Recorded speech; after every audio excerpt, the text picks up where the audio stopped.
Hello everybody, welcome. This is paper 1 from May 2025 and this is time zone 2. Let's have a look and see what we can do. Here's question 1 and it's a 7-mark question. First part asks us to give answers to this question correct to 2 decimal places. Pierre invests 1,500 euros at the end of each month for 10 years into a savings plan that pays a nominal annual interest rate of 3.6% compounded monthly. Part A asks us to calculate the value of Pierre's savings plan at the end of the 10 years. Okay, so since Pierre is making monthly payments, he's adding 1,500 euros at the end of each month, we can't simply use the compound interest formula. The compound interest formula is when we have some single deposit, we put it into the bank, and then we watch it grow for a certain amount of time. Since we're making monthly or incremental payments, we're going to need to use the financial solver.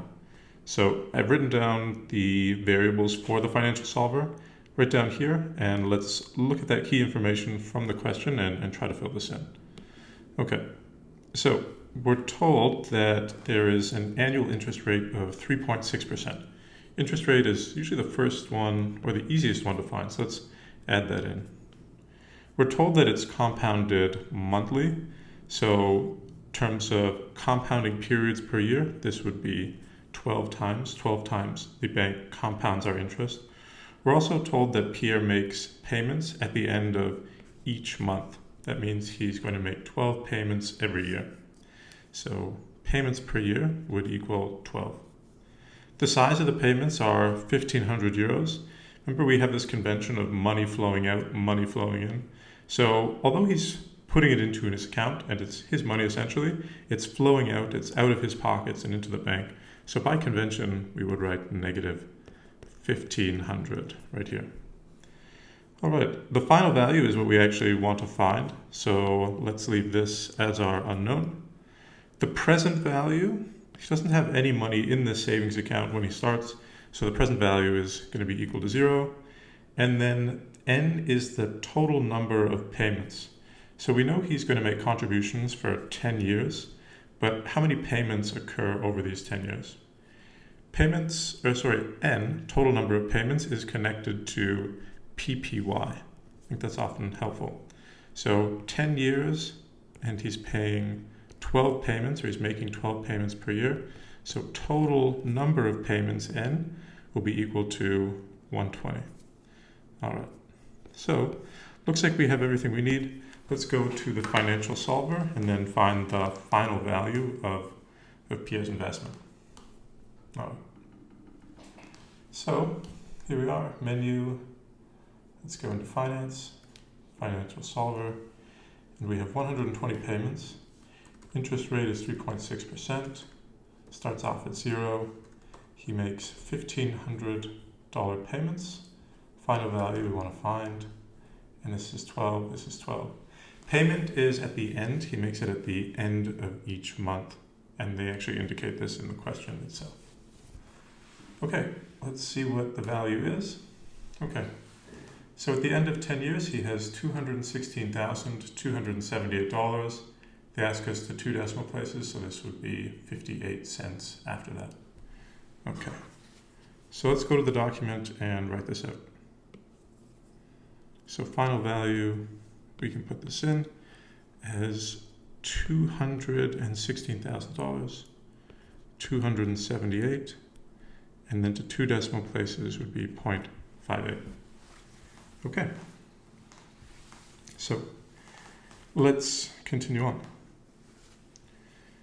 At the end of the 10 years, Pierre withdraws 100,000 euros from the savings plan to use as a deposit on a house. Pierre invests the remainder into another account for 15 years at a nominal annual interest rate of 4.5% compounded quarterly. Part B asks us to calculate the amount in Pierre's account at the end of this time. Okay, so he makes some contributions to his original savings account, or this savings plan. At the end of 10 years, he has this much, $216,278.58. He's going to use some of that to purchase a house. So he's going to make a 100,000 deposit, and he's going to put the leftovers of what's left from this original savings plan, and he's going to put it into another account where it's going to compound monthly. He's going to leave it there for 15 years, and we want to know how much is it going to be worth. Okay, so let's go ahead and work this out. I'm just going to number this, or letter this, I suppose. Okay, so part B. First off, how much is he putting into the account? So he ended his 10 years of savings with $278.58. But he's going to take $100,000 of that, and he's going to put that to a deposit for a house. So what he has left to invest is going to be, well, $216,000 and so on. Take away or subtract $100,000 from that. So in the end, he'll only be left with $116,278.58 to deposit. Okay, actually just wanted to bring this up really quick because I was looking at the mark scheme before, working through all of these, and I think this is an important thing to mention. When you are solving these, let's say part A was a little confusing and not really sure if your answer was correct. Remember, maximize method marks. Just want to show here. Award the first M1 for subtracting their final value from part A, even if the value of the investment is negative. So even if you got, for example, the first part is a negative value, that means he invests money and actually, he owes people money at the end. If you subtract your final value by $100,000, it shows some comprehension, some understanding, and you'll get process marks. So always maximize process marks. I think that's a good idea.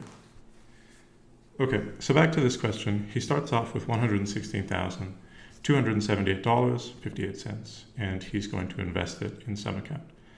So for this, we can actually use the compound interest formula because there's just one lump sum being invested, and it's just going to sit there. We're not making any incremental payments or anything like that. So let's actually find the compound interest formula.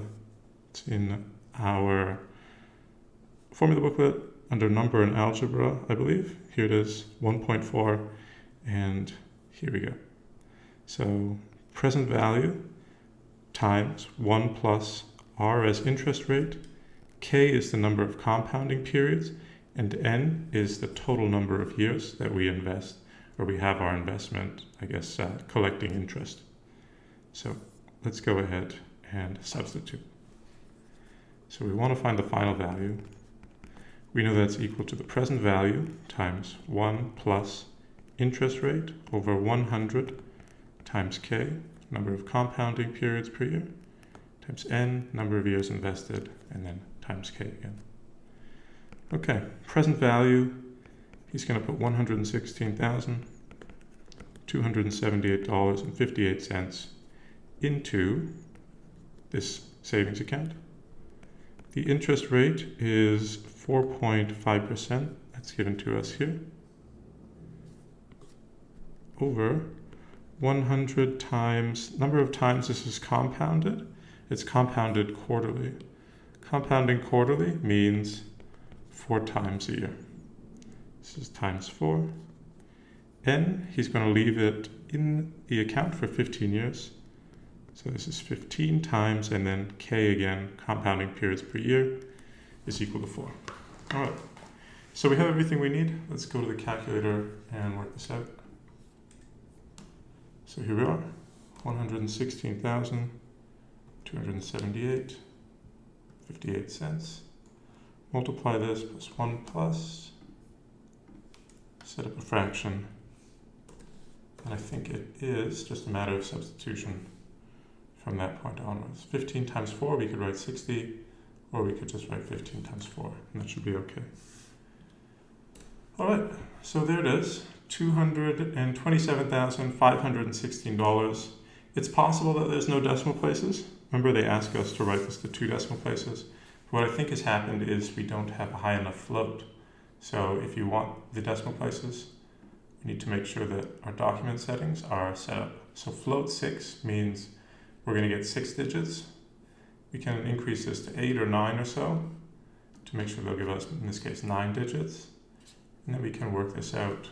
Once again, there it is. So $227,515 and then 92 cents. 92 cents. Okay, so that would be the value of his investment after 15 years. Let's go back to the document and write that out. 227,515, and then this is 92 cents. And I suppose good form is to include the units as well. In this case, it is euros. Okay.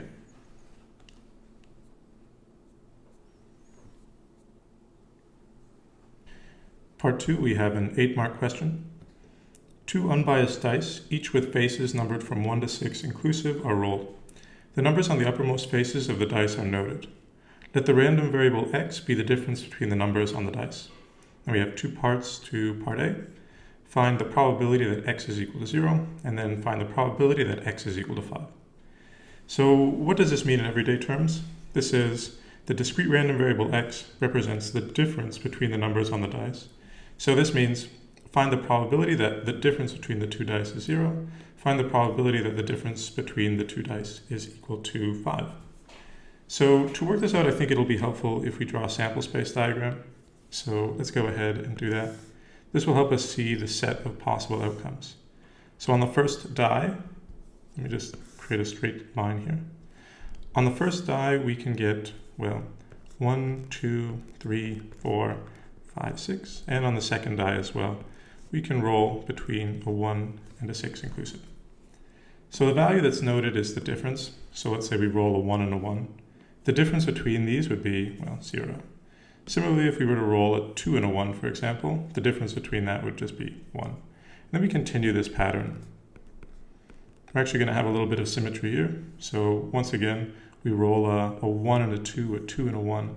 The positive difference between these two is 1. And we can continue on.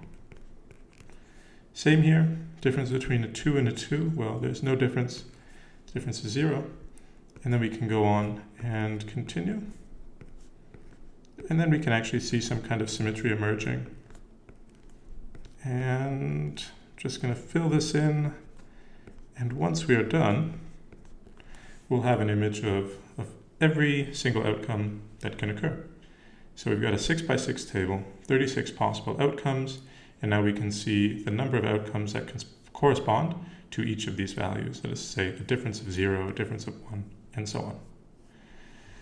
Okay. So find the probability that the difference between the 2 die is equal to 0. So remember, when we're talking about probability, we're talking about number of desired outcomes over total number of outcomes. In this case, the number of desired outcomes is equal to 6. There are 6 different ways that we can get a 0 out of a total of 36 possible, possibilities. And so we would have 1 over 6. Similarly, if we wanted to find the probability that the difference is equal to 5, well, that can only occur when we have a 6 and a 1 right here, and a 6 and a 1 once again. So there are only 2 ways out of the 36 possible combinations where we can get a 2. And then to simplify that, we could write 1 over 18. All right. Part B asks us to complete the table to show the probability distribution of x. Okay. So we already found a few of these. We can put those in first. The probability that the difference is equal to 0 is 6 out of 36. And the probability that the difference is equal to 5, we found that to be 2 out of 36. Okay. And what's the probability that the difference is 1? How many different ways are there to get a 1? Well, there are 1, 2, 3, 4, 5, and then by symmetry, another 5 over here. There are 10 different ways out of the total of 36 possible combinations. So, how many different ways are there to get a difference of 2? Well, there's 4, 8. 8 out of 36 possibilities are 2s. And then similarly with 4, there are 1, 2, 3, 4. So 4 out of 36 values show a difference of 4. Okay, let's go on to part C. calculate EX, or the expected frequency. So there is a formula for this that we can look at just a sec in the formula booklet. But what are we asked to find when we're asked to find the expected frequency? The expected frequency is essentially a weighted average. That is to say, if we're talking about the probability of finding a difference of 0, 1, 2, 3, 4, and so on, the expected frequency would be a kind of overall average. What could we expect over the long term, in some sense, to roll, or for the average difference to be? So in this case, the chance of getting a 5 is actually pretty slim. It only happens 1 out of 18 times, or 2 out of 36. So if we wanted to find a kind of weighted average, the average kind of throw or difference on an infinite set of trials, what would it be? What would it tend towards? It would tend towards, well, what is most likely or what is most common. So in this case, the most likely values all sit kind of in the lower end right here. So chance of getting a 1 is 10 out of 36. Chance of getting a 2 is 8 out of 36, and so on. So if we wanted to find out the long-term average, what we could expect to have on average the difference to be if we were to roll an infinite number of times, well, it looks like it would tend towards this lower end. That's what our expected frequency is. All right, so let's go ahead and find that weighted average. Let's go look at the formula booklet. Here it is, expected value of a discrete random variable. We can actually look at this, although I think it's one of the more challenging kind of formulas. I do. So here we're using sigma notation. This is the sum. The sum of what? Well, the individual values from 1 to k. In this case, in this situation, the difference of 0 all the way up to a difference of 5. And then the value itself, so the value of 0, 1, 2, 3, 4, 5, and the probability of occurrence. So in this case, just to write this out for us, I suppose in this problem, be the sum of all values starting from 0 all the way to 5. And then if we wanted to write this out, what could we say? Again, this would be x I, and then p x is equal to xi. But what does that look like in practice?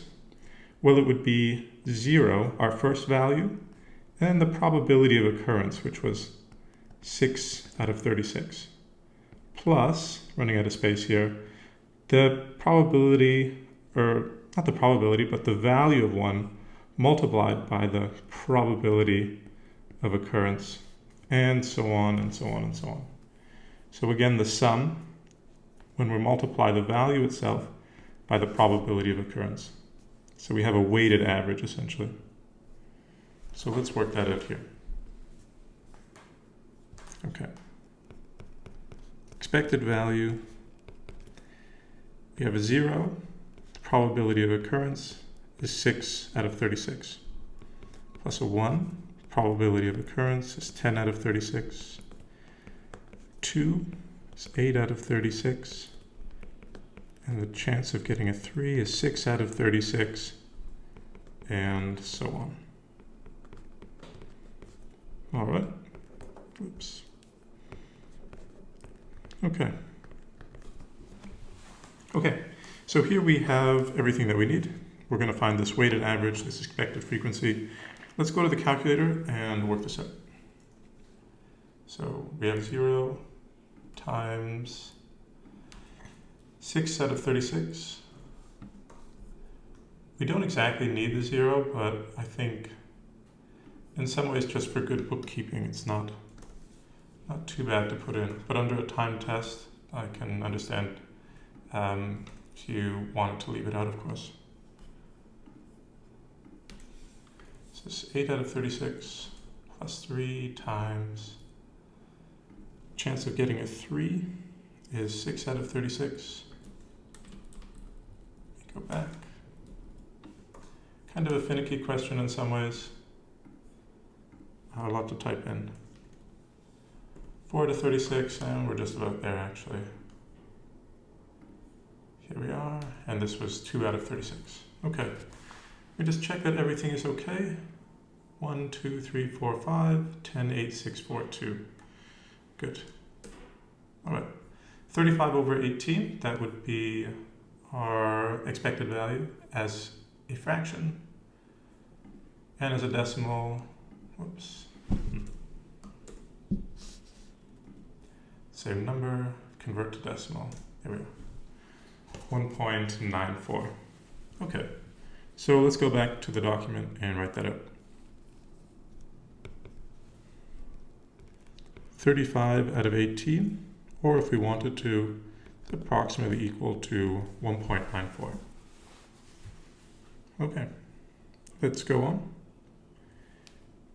Part D. Given that the difference between the numbers on the dice is an odd number, find the probability that x is equal to 5.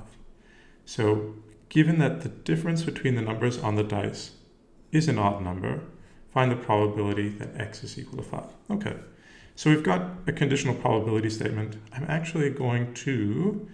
going to erase this part C, and actually I think I'm going to erase everything except for this probability, the sample space right here, because I think that's going to actually be useful.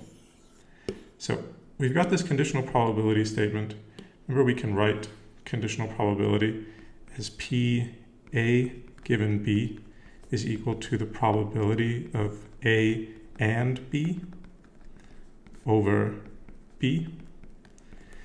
So I think we can use this in some ways, but conceptually, I think it makes more sense, or I think it's often easier to understand if we think of a subset, of working within a subset. So what does that mean? What does that look like? So given that the difference between the numbers on the dice is an odd number, find the probability that x is equal to 5. So given that we've rolled an odd number, so how many of these values within our sample space right here are odd?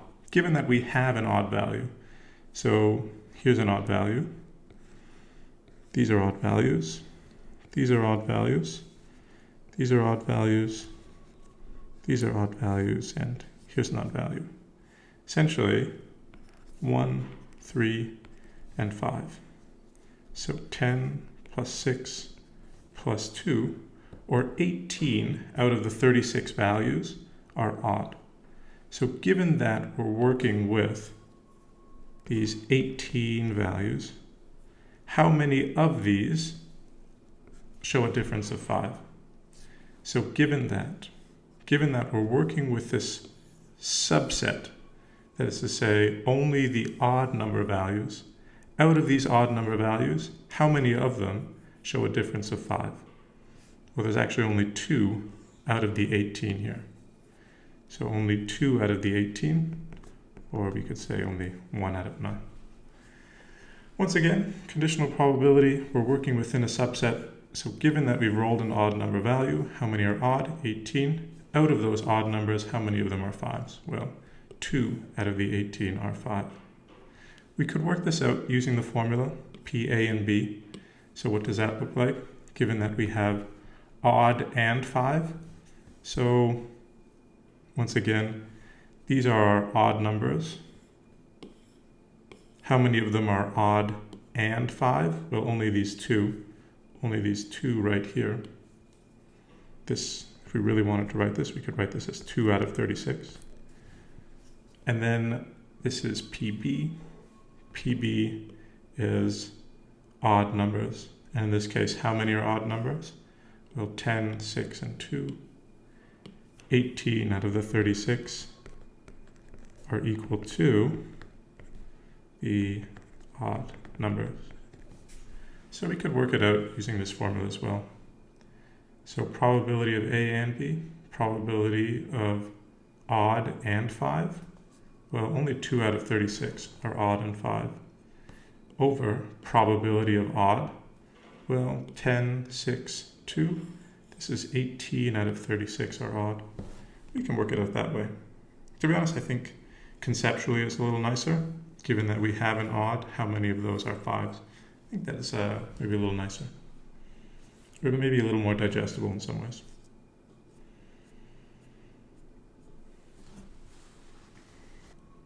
Part 3. As part of an experiment, a colony of ants was created and observed. At the start of week 1, 200 ants were observed in the colony. the number of ants in the colony increased by 15% each week. Part A asks us to calculate the number of ants in the colony at the start of week 11. All right. So it looks like we've got a geometric sequence here. That is to say, we have a starting value, and then we have this common ratio, or the rate at which we're increasing, this what's called multiplicative factor, what we multiply by to go from one term to the next. So they're asking us to calculate the number of ants in the colony at the start of week 11. Okay. So it's a 3-mark question, so potentially more than just substitution. Let's go and draw a table just to make sure, just to help to see what's going on here, and then just to make sure, sometimes when we're dealing with time, it's unclear of whether we should put 11 or 10 or 12 in this case. So let's go and work that out. So this is t, let's say the time in weeks, and then let's say this is n as the number of ants. So what do we know? At the start of week 1, we have 200 ants. So when we have a value of 1, we have 200 ants. And then at the start of week 2, well, what would we multiply by, given that this is a common ratio? Of course, we can't multiply by 0.15 because, of course, this would actually just lead to a value of 30 ants, right? This is maybe one of the more common kind of errors or mistakes, is we multiply by whatever this, we mistake this for our common ratio. But of course, this would show that the population is decreasing. So we don't have just, well, 15% of the ants that we had in the first week. We have 15% more. And in this case, we have, well, 100% of the population plus 15% more, or 115%. And this is our common ratio, converting this percent into a decimal. So what do we multiply by? We multiply by 1.15, and this would give us 200, 230 ants, and so on. And the question is, well, how many ants would we have in week 11? So what can we do? This is a geometric sequence. So our geometric sequence formula is un is equal to u1 times r raised to the power of n minus 1. u1 in this case is 200, the number of ants that we have at the start of week 1. Our first term is equal to 200. R is our common ratio. We increase by 1.15, this is what we multiply by to go from one term to the next. And then in terms of n, what should we put in? Should we put 10 or 11 or 12? In this case, we can actually just put in the value of 11. So we have 11 minus 1. A few different ways we can see that this is the case. Just looking at, for example, the first term, if we substitute 1 in here, 200 times 1.15, and this would be 1 minus 1, which is of course 0. This all goes to 1, and then we can see that it checks out for our first value, that is to say term 1, just putting in a value of 1 in for n corresponds to what we actually see in the table. And then another way to possibly think about this is, if this is week 1, how many times do we need to multiply by 1.15 to get all the way to 11? Well, the difference between 11 and 10 is, 11 and 1 is just 10 here. So we would need to multiply by 1.15 10 times, which is exactly what we see here. So 200 times 1.15 raised to the power of 10.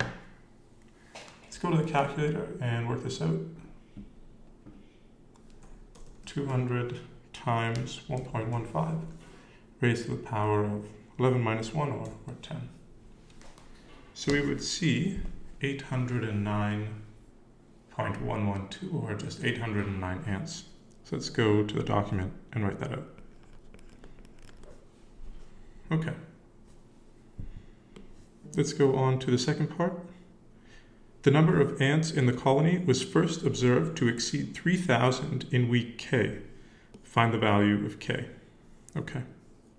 So here we have a relationship between the number of ants and the amount of time, or let's say the weeks that have elapsed. So we have this relationship. I'm actually just going to call this A, and we can work out B right here. So we have un is equal to, and then substituting those values for u1, and then r, which we said was 1.15, and this is n minus 1. I guess we could actually use trial and error and just put a bunch of values in until we get, well, to a value that exceeds 3,000. That would be a way. But essentially we're asking, okay, well, when does this equal something greater than 3,000? That's what we need to solve. And I think there are a few different ways to work this out. I think that the simplest way is actually just to imagine, for example, that this, there we are, that this is an equivalence statement. Find out when they're actually equal. If that's when they're equal, we know that the next term, n, is when we're going to exceed. So this is essentially what we're solving, but if we set this up as an equivalence, we can just generalize on that and then find the higher value. So let's go to the calculator, work this out. So here's our equation. Let's n solve. 200 times 1.15 raised to the power of n minus 1. And we want to see when this is equal to 3,000. This is what we're asking. So on the 20.4th term, we have the number of ants equaling 3,000. So not in the 20th week, not quite yet, but maybe, what can we say? Maybe a third of the way through that 20th week, we suddenly have 3,000 ants. But it's not actually until the 21st week where we have a value greater than 3,000 ants. 20th week, we're not quite there. Somewhere in the 20th week, we have 3,000 ants, not quite halfway there. But it's not until the 21st week that we have a value greater than 3,000 ants. So let's go back to the document and write this out. So k is equal to 20.4, but of course we're asked to find the number of ants was first to exceed 3,000 in week k. That would be the 21st week. So k is equal to 21.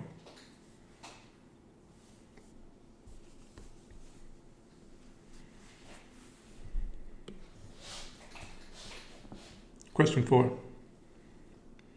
Jane tested 3 different flavors of pet food on cats and dogs to determine whether the preferred flavor was independent of the type of animal. The results are given in the table. So here we have the type of animal, and this is the preferred flavor of food. And then these are the results. Here we're asked to perform a chi-squared test at both the 5% and 1% levels to investigate the results. State the null and alternative hypotheses. This is part A. So only a 1-mark question, so a fair bit of writing for a 1-mark question. Null hypothesis and alternative hypothesis. So general structure is blank is independent of blank. And then of course blank is not independent of whatever the other variable is. So we can always use a structure for the null hypothesis. So in this case, we're talking about preferred flavor. Let's just write flavor actually. No, let's write preferred flavor.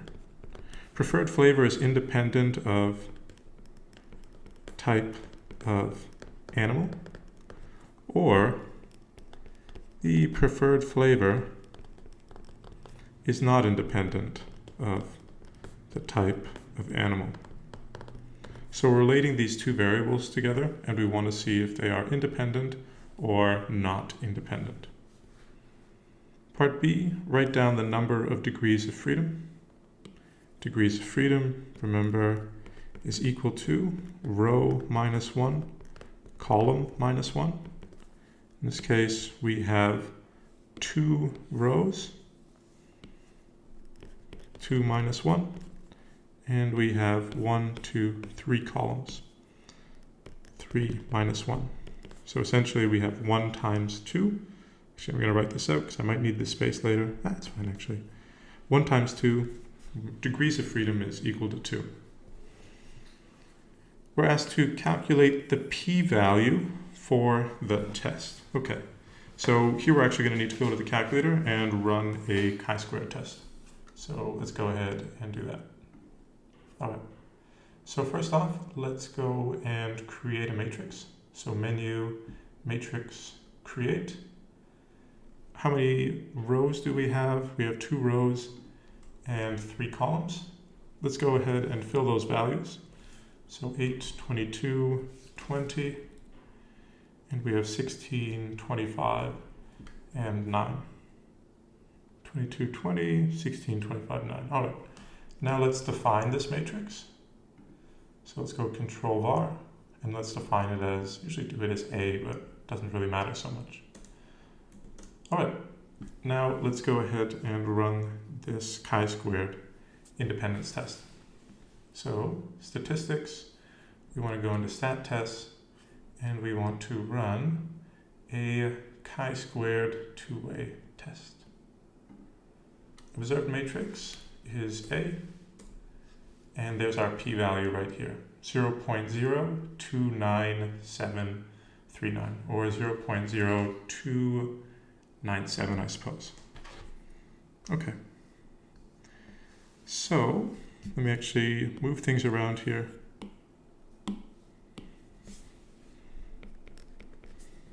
Here we have C. P-value is equal to 0.0297. Okay. This is a nice question, I think, actually. Part D. State the conclusion of the test given your reason. 3 marks. At the 1% level, at the 5% level. So this is essentially the level of certainty that we would like to have if we are going to, in some sense, sign off on the results. So if we want to be more certain, we might want the p-value, or we would want the p-value to be lower. The p-value is essentially the probability of occurrence, the probability that we see these kind of values just based on randomness alone. So do we want to be absolutely, like very, not absolutely, but do we want to be very sure that these values are not the result of just chance? That is to say, the probability that we see these is less than 1%. This is us wanting to be more sure of the results, that there is actually some kind of relationship. So with a p-value of 0.0297, this would correspond to 2.97%. So remember, converting decimals to percent, multiplied by 100, of course. 2.97%. So in this case, p-val is what compared to the critical value? In this case, p-value is greater than p-crit. That is to say, 2.97 is greater than 1. And in this sense, the p-value is higher than our significance, or our critical value. In this case, we would accept HO. We accept the null hypothesis that they are not independent. Or sorry, they are independent. They are independent of one another. So p-value greater than p-crit, 2.97 greater than 1, we accept the null hypothesis. And at the 5% level, p-value and p-crit, in this sense, our p-value is less than p-crit. That is to say, 2.97 is less than 5. And in this case, we fail to accept. We fail to accept the null hypothesis. We fail to accept that they are independent because, based on this cutoff of 5%, it seems like there is at least some reason to believe that these variables are interacting and influencing each other. There's a probability that we see this just based on chance alone, probability of about 3%. Now, is that likely enough for us to say that, yes, these are definitely influencing each other? Depends on the level of certainty that we want. If we want to be very certain, then this actually isn't enough for us to say that they are independent. We therefore accept the null hypothesis. But if we only need to be, let's say, reasonably certain, which we might actually want to be for this pet food case. In this case, 2.97, the occurrence of 3%, is enough reason for us to believe that these variables might actually be interacting, and it leads us to fail to accept the idea that they're independent. It just depends on our level of certainty. Okay. Jane's conclusion to her test was that the preferred flavor was not independent of the type of animal. State which of the two significance levels Jane used in her test. So state, we just need to provide the answer. This would be the 5%. So this is the conclusion that they are not independent. Not independent. Null hypothesis is independent. This is not independent. So she must have been using the 5% significance level.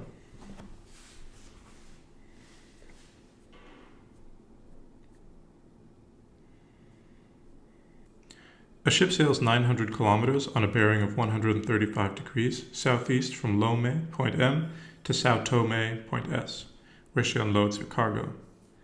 The ship then sails 300 kilometers due east from Sao Tome to Libreville, point V. From Libreville, she then returns directly to Lome. These journeys are shown in the diagram. All right. So we've got a bearing question. First off, what does it mean, for example, to head off on a bearing of 135 degrees? For bearings, we always orient ourselves in relation to true north. And then for example, this 135 degrees, we would orient ourselves in relation to true north, turn through an angle of 135 degrees, and then once reaching that value, we would then head off. So 135 degrees, and in this case, we head off for 900 kilometers, and so on. All right. Let's go ahead and look at question A. Find the size of VSM. So here's VSM. It's this co-interior, sorry, not this co-interior, this interior angle S right here. Find the size of VSM.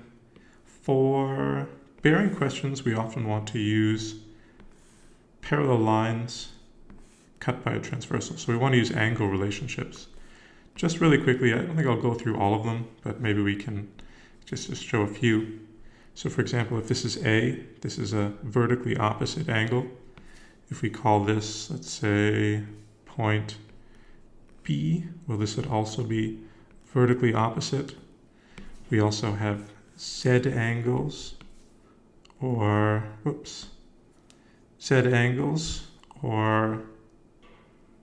again, opposite interior angles. And then of course we have, very important, we have these co-interior angles, where if we look at the relationship here, for example, A and B, we can see that A and B fall on a line. They're supplementary, they equal 180. Therefore, A and B right here, A plus B, these co-interior angles, A plus B must also be equal to 180 for these angles right here as well. So these are the angle relationships that we often use.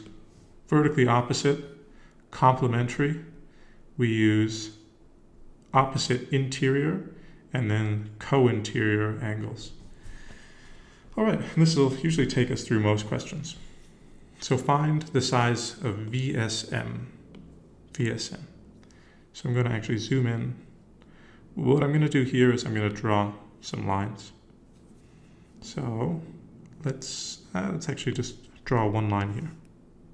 There are a few different ways to do this. All right, so here we have two parallel lines.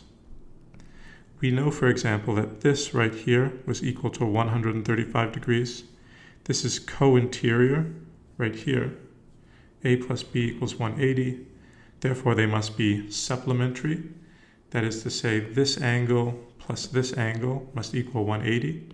135 plus what? 135 plus 45 equals 180. All right. Since true north is always the direction, I guess we could say straight up in a way, and this is due east, which is directly east, we know that this would be 90 degrees. And then, of course, what is VSM? VSM would be equal to, well, the sum of these. That is to say, 45 degrees plus 90 degrees, or 135 degrees. Be one way to work it out. There are other ways, of course. You can actually extend this line all the way through. I think that works okay. And we can see, okay, 35 or 135 plus 45, and it would be another way to say, okay, I see this. These are corresponding angles, and then plus this 90 degrees once again. So here we go. BSM is equal to 135 degrees. All right, I'm going to clean this up a little.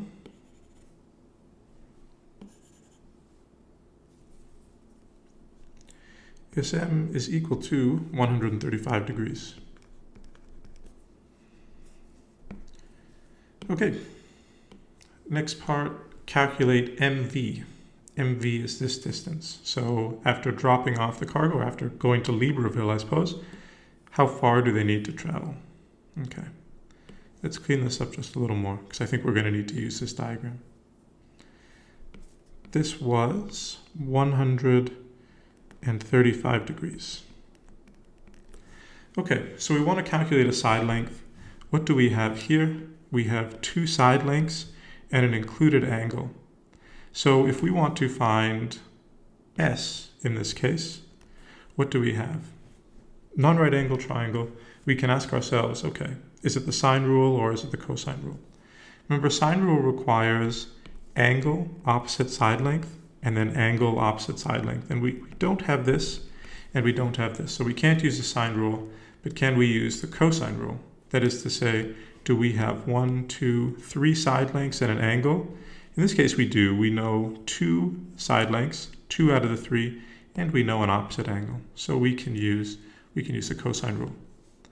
So let's go ahead and do that. Here we go. Cosine rule. What is our cosine rule? It is a squared equals b squared plus c squared. Almost like the Pythagorean theorem, except we have this little addition, minus 2bc cos A. Remember, the one thing to remember, one of the most important things to remember when we're working with the cosine rule, this A and this A are related to each other. So here's our side length, and it is opposite to this given angle. So we can't just put in these side lengths in any which way we want. In this case, the side length that we're trying to find, we must know in this case, the angle that is opposite to it. So let's go ahead and substitute our values. So here we go. S squared is equal to 900 squared plus 300 squared. B and C, it doesn't matter whether we call 1B and 1C or 1C and 1B. Minus 2, 900 times 300 times cos 135. Okay, so let's go and work that out. Here we go. I'm going to actually end solve this. So algebra numerical solve. Here we have s squared is equal to 900 squared plus 300 squared minus 2 times 900 times 300 times cos 135. And we're asking the calculator to solve for s. Okay, there it is, 1,132 kilometers and then 0.18. So let's go ahead and write this out. Going back to the document here, S is equal to 1,132.18 to 3 sig figs. S would be equal to 1130, and this would be kilometers. We can ask, is that reasonable? I think that is. 1,130 kilometers. Remember, largest angle is opposite to largest side length. In this case, 135 is going to be the largest angle within this triangle. It should be opposite to the largest side length, and 1,100 looks to be pretty proportional to what we have. All right. Last question, there's a 4-mark question, part C. Calculate the bearing of Lomé, M, to Libreville, V. Okay. So essentially the question is, what angle do we need to sweep through to go from Libreville all the way to M, which is Lomé? So the bearing of Lomé, bearing questions are sometimes difficult to read in the sense that we need to read them backwards in a way. So from Libreville, V, to, I guess, M, Lomé. So what angle do we need to sweep through? I'm going to draw true north. What is the angle through which we need to turn in order to then head back to that original starting point? Okay, let's put in what we know here. We found this value, 1132.18. 1132.18. 1132.18. Okay, so now we've actually got a triangle where we know 3 side lengths and an angle. What do we know here if we want to find this angle that we need to sweep through?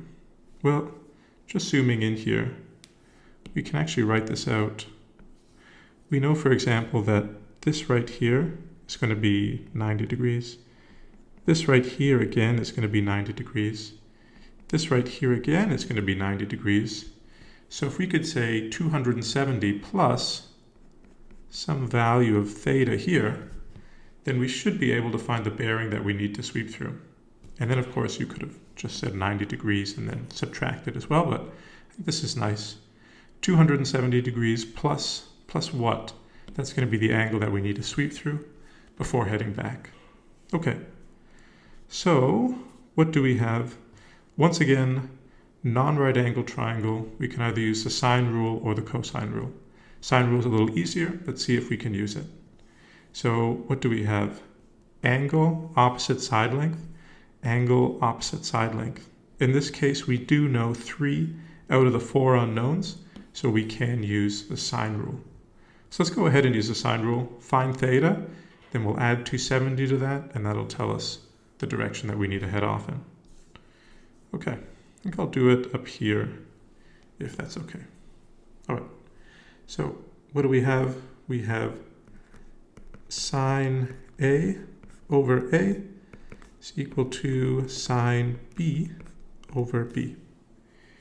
Let's go ahead. We don't know what theta is, but we do know it's opposite to this side length of 900 equals, and then here sine 135, and that is opposite to 1132.18. Okay, now let's go into the calculator and solve. So let's get a new screen. Let's use nsolve, set up a fraction. So we have sine, let's call it sine A is fine. It's sine A over 900 equals to, and then we have sine 135, whoops, we just get a fraction here. Sine 135 over 1132.18, and let's ask the calculator to solve for A. Make sure you're in degrees as well, of course, and I think we're good. All right. 34.201 or 34.2 degrees. So let's go back to the document here.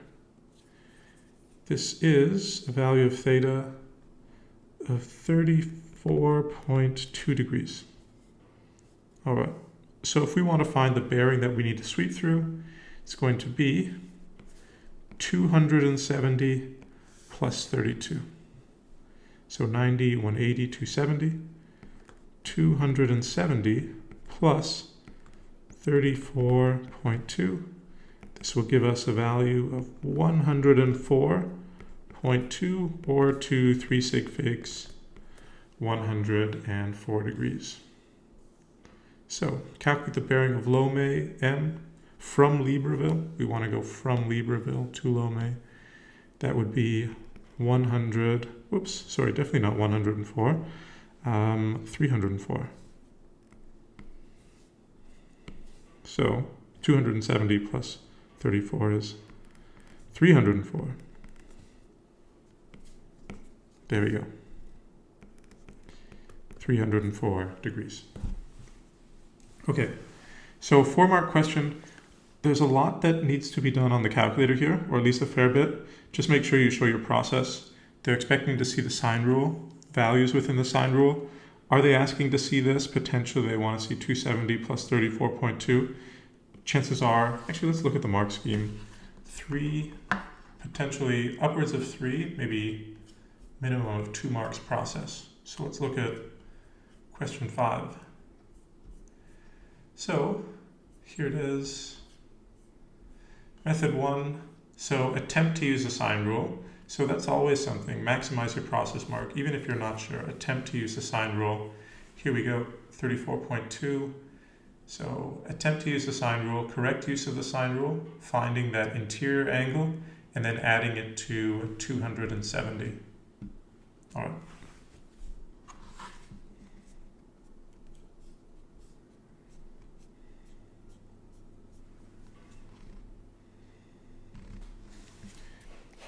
A speed camera is used to determine whether a car is exceeding a speed limit of 8.3 meters per second. An exact distance of 10 meters is marked out. The car travels this 10-meter distance in 1.2 seconds, measured to the nearest 0.1 second. Determine whether it is certain that the car was exceeding the speed limit of 8.3 meters per second. Justify your answer. Okay. So kind of an interesting question here has to do with errors, uncertainty, and the accuracy of our results.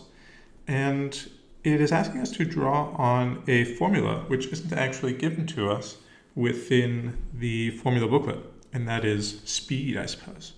So what is speed? We want to find whether this car is exceeding the speed limit of 8.3 meters per second. But how do we measure speed? Well, speed is equal to distance over time. So how fast are you traveling? Well, how much distance can you cover over a certain amount of time? And this is, for example, maybe most often represented as kilometers per hour, for example. Here we have meters per second. Another way to represent this would be meters per second, and so speed, what is it? It's distance over time. And we want to find out whether it's certain that the car was exceeding or going above the speed limit of 8.3 meters per second. Now, if there was zero uncertainty, if we just knew the car traveled 10 meters in 1.2 seconds, we could just find the speed of the car by saying, okay, well, what is 10 over 1.2? Actually, I'm going to go into the calculator and work that out. So what is 10 divided by 1.2? 8.333. So in this case, it might seem like the car, or in this case, if we were 100% accurate that the car traveled this 10 meters exactly in exactly 1.2 seconds, then we could say, yeah, absolutely, this car is exceeding. They're going above the speed limit. But there's some kind of error within our measurement. So we're not actually sure it took really 1.2 seconds because this is measured only to the nearest 0.1 second. So is it possible that the car was going just under? Maybe it actually took the car a little longer to go through. Maybe it really wasn't going so fast. So we know that the car traveled 10 meters, but how long did it really take? Maybe it actually took longer than 1.2 seconds. If it took exactly 1.2 seconds, then yeah, 10 over 1.2, 8.33333, so on. This is greater than 8.3, and we could say, yeah, this car was speeding. But we're not actually sure it took 1.2 seconds. This is only measured to the nearest 0.1 second. So what would increase or decrease the speed? Speed is distance over time. If it takes a longer time to travel through the same distance, then we are almost, I think through intuition, going slower. If it takes us longer to travel the same distance, we are traveling at a slower speed. So we want to find the maximum possible time that it could have taken for this car to go through these 10 meters. 1.2 is measured to the nearest second. So let's actually just find the upper bound. Here's 1.2. This is not the exact value. Potentially it could have been more, but how much more? So since we're measuring to the nearest 0.1 second, what could it have possibly been? Well, potentially we could have taken, or could have taken this car 1.23 seconds. That would still lead us to round down to 1.2. Remember, we're rounding to the nearest 0.1 second. It could have taken the car 1.24 seconds and would still lead us to round down to 1.2, right? But what about 1.25? If the car is suddenly traveling 1.25 seconds, then we're actually going to round up to 1.3. So that's not possible. Not exactly. So what about 1.249? Yeah, 1.249, this 4 here, would still ensure that we're rounding down to 2. And we can continue this on and say 1.249999999 off into infinity, right? Even if this was the case, we would still round down to 1.2, since we're actually on the lower half, right? We're on the lower half between 1.2 and 1.3. And what might be a little confusing, I suppose, is 99999 headed off all the way to infinity is equivalent, or essentially equivalent, to 1.25. So the maximum value that this car could be traveling is 1.249999999. 99999 extended off into infinity is, for all intents and purposes, indistinguishable from 1.25. So this is the maximum value at which this car could be traveling, or the maximum amount of time it could have taken this car to go through these 10 meters. So let's see. 110 divided by 1.25. What is that? Let's see. 10 divided by 1.25. Here, the car is traveling at exactly 8 meters per second. So let's go back to the document here. This is 8 meters per second. Actually, we can write it out like this. 8 meters per second. And in this case, the car is not exceeding the speed limit of 8.3. So, determine whether it is certain. What could we say? We could say it is not certain. Why? Because, well, 10 over 1.25 equals 8 meters per second. And of course, 8 meters per second is less than 8.3 meters per second. So potentially they weren't going faster than the speed limit.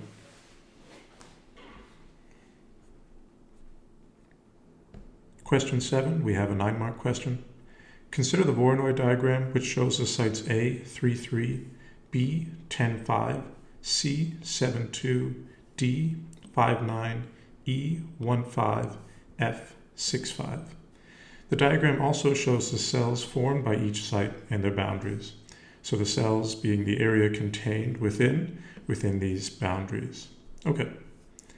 First part A, asks us to find the equation of the boundary between sites D and E. So here are sites D and E.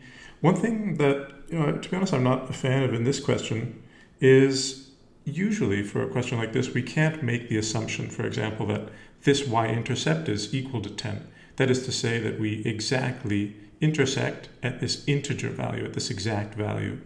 But if we look at the marks of this question, this is only a 2-mark question, we wouldn't need to, let's say, find the midpoint, find the slope of this line, then find the perpendicular bisector to find the equation. What I think they're asking for, which I almost know that they're asking for actually with only a 2-mark question, is to make some assumptions in some ways. That is to say that our y-intercept really is equal to 10, and then we can choose 2 points which are on this line to then find the slope. So I'm not a fan of this question because usually we can't make those assumptions unless they tell us that we can. Usually we can't assume that this is just an integer value. It's not impossible that it's 10.0001 or something like that. All right, but let's go through it as it is, and let's work through part A. So find the equation of the boundary between sites D and E. So here's sites D and E. We're going to need to find an equation of a line, which is given by y is equal to mx plus b. And for that, we're going to need the slope, and we're going to need the y-intercept. So the y-intercept is just where we cut through the y-axis, and here we have the y-intercept is equal to 10. So we can write this out as y is equal to mx plus 10. And we see we have this negative slope right here. So we know m itself, the slope of this boundary line, is going to be negative. But what is it? And usually we can't do this. Usually we can't make these assumptions, but we can choose 2 points on the line. For example, these two right here. And we can just find the slope. We can either use the slope formula or we can draw triangles. And I think triangles is actually going to be a little easier, but we can do both ways. So here is the formula first. M, our slope, is equal to y2 minus y1 over x2 minus x1, which we can also say is change in y over change in x. So let's draw out these points. This is the point 1, 9, and this is the point 2, 8. And we could call this, for example, x1, y1, and x2, y2. And then we can go ahead and substitute if we like. So remember, it doesn't matter what we call y1 or y2, as long as we're consistent. So using this nomenclature, because using how we've defined them here, let's write this out.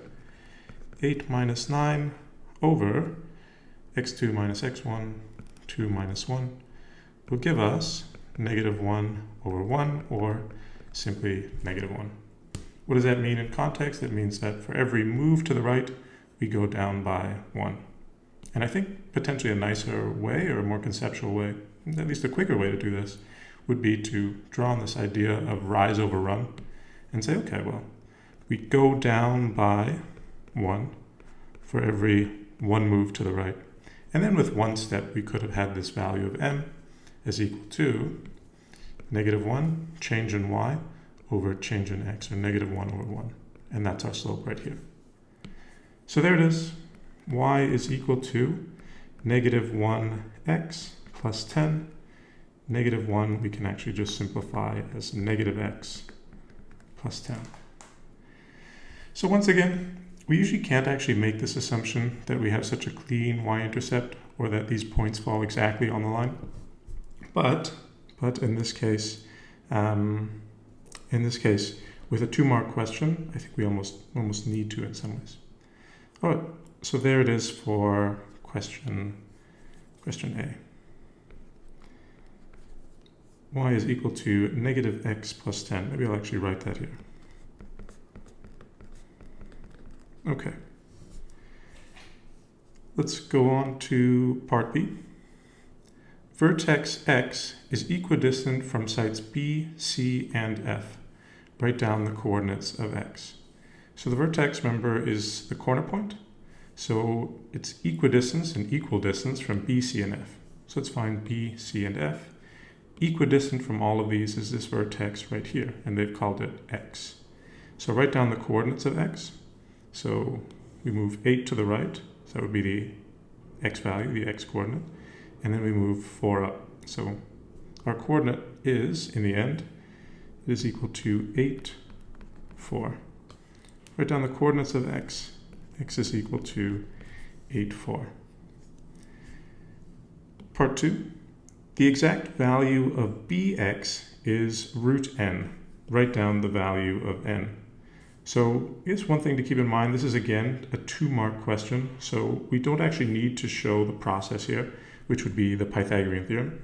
We can, of course, and we're going to need to use it, but we don't need to show the process for this question in particular. So this point is 8, 4, and we want to find bx. I'm going to move this over here, and then we can draw out bx right here. So we want to find the distance right here, and we know the distance is made up of, we're going to have this right angle right here. We can call this, well, this is just a right angle triangle, and we can use a Pythagorean theorem, right, which is a, b, c in this case. I know we're using different variables here, but just for this demonstration, a squared plus b squared equals c squared, or if we wanted to, taking the square root of both sides, this would be a squared plus b squared, all under a square root. Now, of course, we can go to our formula booklet, and this is in the formula booklet as well. This would be under coordinate geometry. Where are we now? Here we are. And we can use the distance formula right here by just finding the x and y coordinates for both points. But I think using the Pythagorean theorem, which essentially this is, might be a little quicker, especially since it's only worth 2 marks, or 1 mark actually for this part right here. Okay, so let's go ahead and find these values. Here we start at 8 and go to 10. This itself must be a distance of 2. And here we start at 4 and then go to 5. This itself must be a distance of 1. So if we're talking about the legs of this triangle, and in the end we want to find D, we have this triangle of 2 and 1. Maybe I should just call this C actually, just to keep these variables consistent. All right, so a squared plus b squared, this is just going to be 2 squared plus 1 squared, all under a square root. It's equal to c. This is going to be 4 plus 1, or root 5. Remember, you don't need to show all these steps. This is just a 2-mark question. But what is n? N is equal to 5. Actually keep the colors consistent.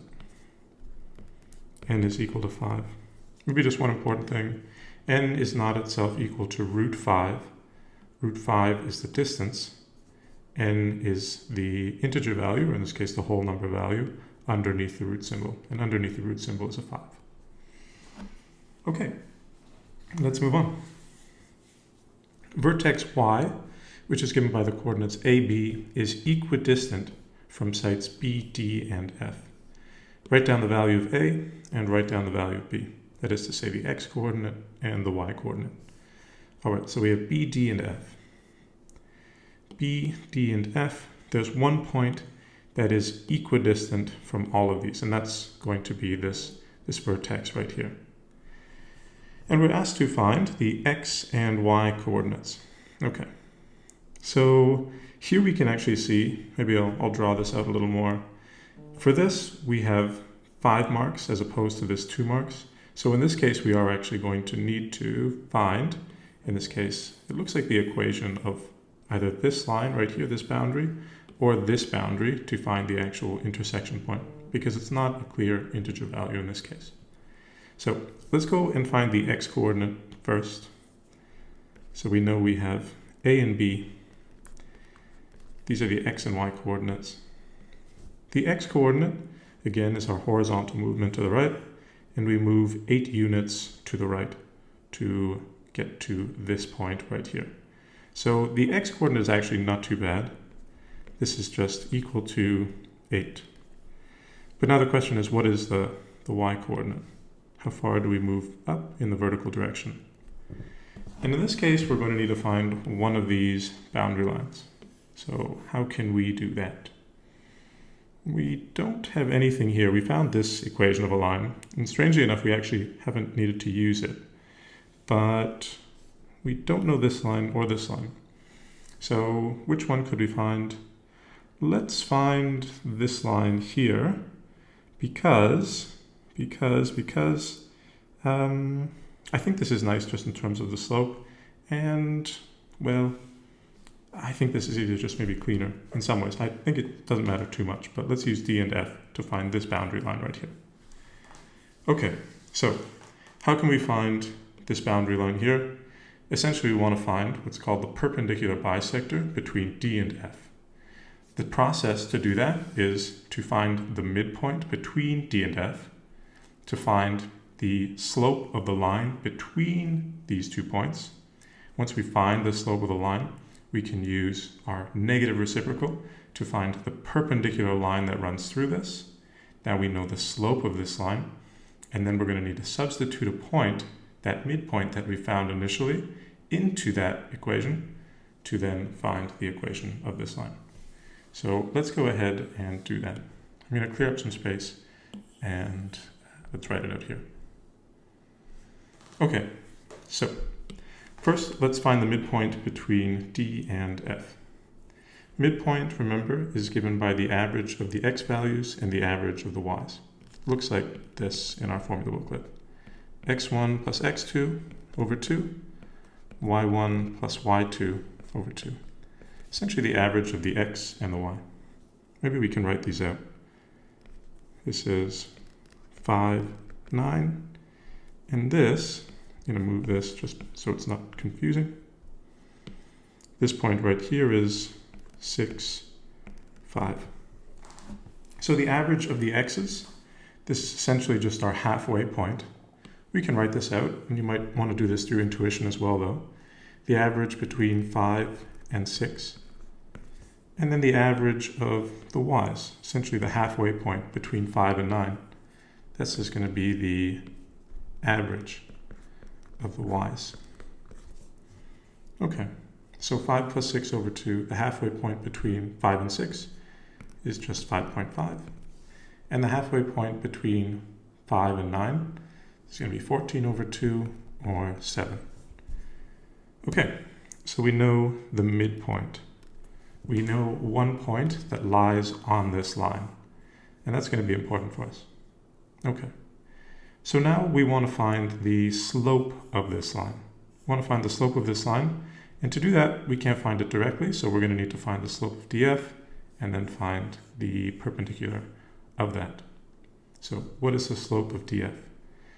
I think, again, I'm actually just going to draw a triangle here, because I think sometimes it's a little quicker than using the slope formula. So here's the, I guess, conceptual kind of underpinning, I suppose. Change in y over change in x. This is our slope. Maybe I'll write it out in green, I suppose. M is equal to change in y over change in x. Put plainly, how much do we move for every move to the right, I suppose? What is our change in terms of the vertical movement, in terms of every single move to the right? You can think of slope as a unit rate in a way. So we go down by 4. So this distance right here, we go down by 4 for every single move to the right. Change in y over change in x. Our slope is equal to -4. Okay. It might actually not be bad to leave it as -4 over 1 in this case. So this is the slope of this line right here. But we only are interested in the slope of this line because we want to find the perpendicular. We actually want to find the slope of this line right here. And what is that? Well, for this, we can use our perpendicular. So how do we find the perpendicular if we know what m is? Remember, we switch the top and the bottom and multiply by -1. So switching the top and the bottom and then multiplying by a negative, what will we have? We'll have 1 over -4. Negative times a negative is a positive, and so we'll have a slope, perpendicular slope, of 1/4. That means for every move to the right, we go up by 1/4. Go up by 1/4. Okay. So, what do we have so far? We have y is equal to mx plus b. This is the equation of a line. We know what m is. It's 1 over 4. But we don't yet know what b is. So how can we find b? We have 3 unknowns, x, y, and b. But we actually know, we know 2 out of these 3 unknowns. We know an x value and a y value. So if we substitute our known x and our known y, then we move from 3 unknowns to just 1 unknown. And, well, that's what we would do in this case. To say why we would do that, since we know a point on the line, any point on the line satisfies this equation. That is to say, it balances it. So x and y is a solution. It's going to balance this. We know that it balances. This side is equal to this side. And if that's the case, then what does b have to be? What does the y-intercept have to be in order to complete that balance? So let's put in our x and y values. So remember, here's x, here's y. Y is equal to 7. X is equal to 1 over 4. Okay, sorry, x is equal to 5.5. 1 over 4 times 5.5 plus b. 5.5 is the same as 11 over 2.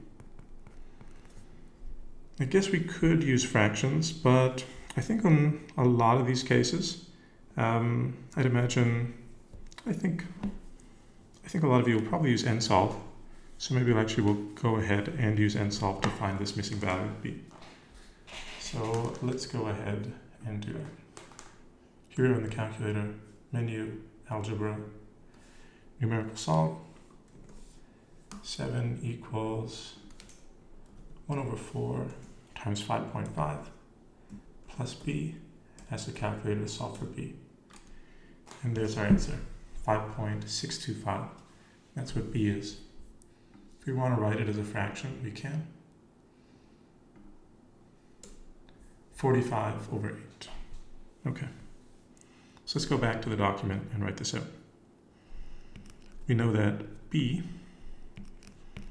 is equal to 45 over 8, and therefore, running out of space a little, we have y is equal to, m is equal to 1 over 4. 1 over 4x plus 45 over 8. And if you want to solve this through algebra, you certainly can as well. I won't do this with too much, but we could write this as a fraction, multiply these two together, bring this to the other side, and then we could find b that way as well. It's perfectly fine as well. That'd be a nice way to solve it. Okay, so there is the equation of this line. The equation of this line right here. And the question, okay, well, why did we go to all this trouble to find the equation of this line, this perpendicular bisector? Because essentially, what we want to find is, we want to find the intersection between this boundary and this boundary. Or, another way to put that is, we want to find the the intersection between this line and this line. So we've got some equation that links x and y values. We know that the x coordinate is already 8. So since we have an equation which links x and y, that is to say links inputs and outputs, we know if our x value is 8, our input itself is equal to 8, and the question is, okay, well, what would y then be if our input is 8? And that's why we found this equation of a line. Knowing this equation of a line, we link inputs and outputs. We know the input is equal to 8, but what is the output? What is the y value in that case? So here we go. Running out of space here, I think, let's actually go down all the way here. We have our equation of a line. Y is equal to 1 over 4x plus 45 over 8. We know that x is equal to 8, and the question is, what is y? So let's put in our value of 8. 1 over 4, x is equal to 8. 45 over 8. A quarter of 8 is just 2, plus 45 over 8. I'm actually going to solve this just algebraically. Let's create a common denominator.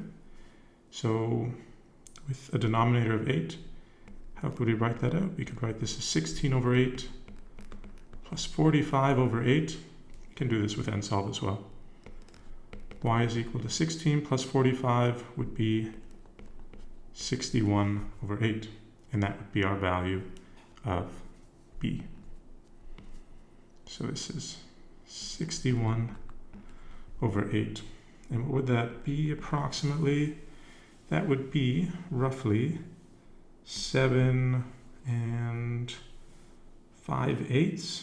So 7.625, I believe. But of course, let's actually see if that lines up with what we might expect. And that looks pretty good, actually. So 61 over 8 is perfectly acceptable. And here we are. X coordinate is 8. Y is equal to 61 over 8. Okay. And there we have it. Just writing this out a little clearer. A is equal to 8. B is equal to 61 over 8. All right, and I think that is it. So once again, going through this, the first questions, I think, are maybe, we can't usually assume that this is, for example, an integer value, and that these points fall exactly on these integer values here on these crosshairs, and they're clean values. But given that this is only a 2-mark question, it would be a little unreasonable to expect that we would need to find the midpoint, the slope, the perpendicular, and then, well, use this method to find the perpendicular bisector. For something like this, we can see in order to do that, perpendicular bisectors are usually 4 to as much as 6 marks. In this case, we have perpendicular bisector used to find coordinate points, and it's a 5-mark question. Okay, there we go.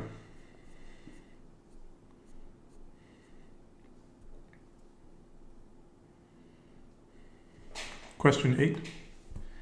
The cumulative frequency curve shows the speeds in kilometers per hour of 80 cars along a road. Here's our cumulative frequency, there's the speed. Calculate the percentage of these cars that exceed the speed limit of 80 kilometers an hour. So remember, cumulative frequency is a running total. We have 80 cars in total, and these are all of their speeds. This is an exhaustive set. The speed of the fastest car looks like it is 100 kilometers an hour. It looks like we have a car actually potentially going very, very slow. Maybe 0, 0, I suppose. Okay, calculate the percentage of these cars that exceed the speed limit of 80 kilometers. Let's go and find 80 kilometers. Go all the way up. Always a good idea to use a ruler, I think, on an actual exam. And then let's find the corresponding number of cars. So here we are right here. And it looks like the number of cars that exceed the speed limit. So what are we dividing up here? This is divided up into 5 intervals. So this itself would be 72. So again, 2, 4, 6, 8, and then 10. So 72 cars travel less than 80 kilometers. There are 80 cars in total.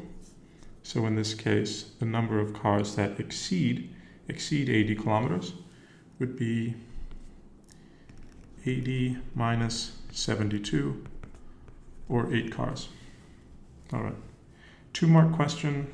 I'd expect that the IB would ask for either marking up this cumulative frequency diagram or simply showing this simple difference, this addition sentence right here. Okay, moving on. Consider the group frequency table constructed using the cumulative frequency curve. So there are a certain number of cars between 0 and P, 20 cars. There are 20 cars again between P and M. There are 20 cars again between M and Q, and then 20 cars again between Q and 100. And what we're asked to find is P, M, and Q. So essentially, what is the upper bound? There are 20 cars traveling between 0 and P. It's a kind of strange question in a way because it's the same skill as the first in some ways. So let's see. Between 0 and p, there are 20 cars. So 20 cars, in this case we want to go the other way. 20 cars, the first 20 cars travel, well, between 0 and, here again we have 5 intervals, so between 0 and 44 kilometers. So this is 44 kilometers an hour. All right, and now the next 20 cars travel between, well, 44 kilometers and some value m. So the next 20 cars, moving up 20 here, we would have, let's use a different color I suppose. Next 20 cars, so here we have 40 cars traveling less than 60 kilometers an hour.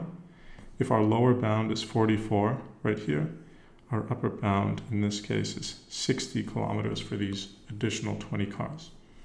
So m is equal to 60 kilometers an hour.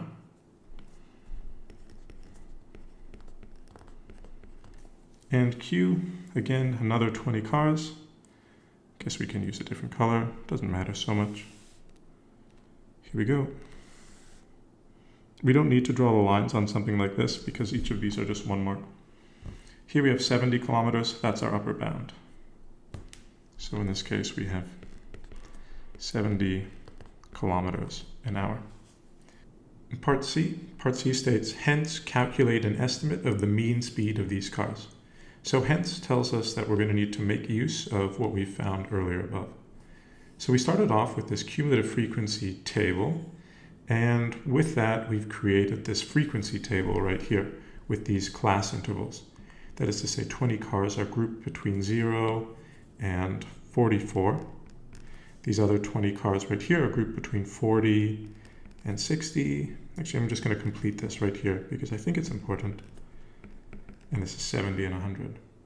So we've taken this cumulative frequency table, and now we've got this frequency table where we've divided up the speeds of these cars into class intervals right here. So how can we create an estimate of the mean? We can't exactly calculate an individual point because in some sense we don't actually have the individual points.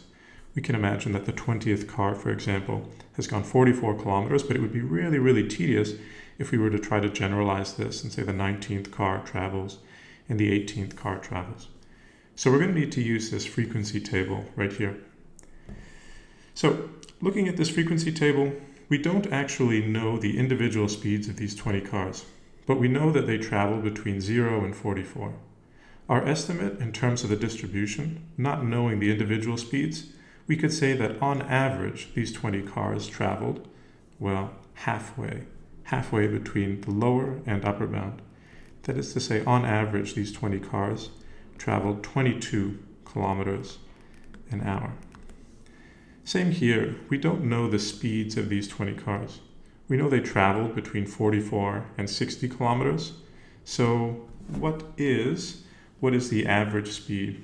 Well, we don't know if they're clustered close to 60 or clustered close to 44. It's entirely possible that they are, but we would say that on average, the average speed of these would be, well, the halfway point between 60 and 44. So if this is 104, the halfway point itself would be equal to 52 kilometers an hour. Same thing here, I'll just repeat it, I guess, once more. Don't know the speeds of these 20. Maybe it clusters towards 70, maybe it clusters towards 60. On average, though, we can assume that, well, overall, these cars, average speed that they travel is the halfway point, the midpoint. And this would be 65 kilometers an hour. And lastly, the midpoint right here. Midpoint between 70 and 100 would be, what would it be? Would be 85. You can just add these two together and then divide by 2. All right, so now we have an estimate for the average speed within each of these. And now we can find the mean. So we have 20 cars that on average travel 22 kilometers, 20 cars that on average travel 52, 20 cars that travel on average 65, and so on. So now let's find the mean. I'm going to write it out right here. So x bar, our mean, is equal to sum of all individual values. So we could say, you know, car 1 travels 22, car 2, car 3, and so on. We could write out 22 20 times, but on average, we have 20 cars traveling 22 kilometers. We have 20 cars traveling on average 52, 20 cars traveling on average 65, and 20 cars again traveling on average 85 kilometers. So this is the sum of all individual speeds, essentially taking each of these cars and imagining what speed are they traveling. Sum of all individual speeds divided by total number of cars. And this would give us our estimate for the average speed. To work this out, let's go to the calculator and set up a fraction. So this is 20 times 22, 20 times 52, plus 20 times 65, plus 20 times 85. This is all over 80. All right, so the average speed of these cars is 56 kilometers an hour. So let's go back to the document and write this out. Average speed is 56 kilometers per hour.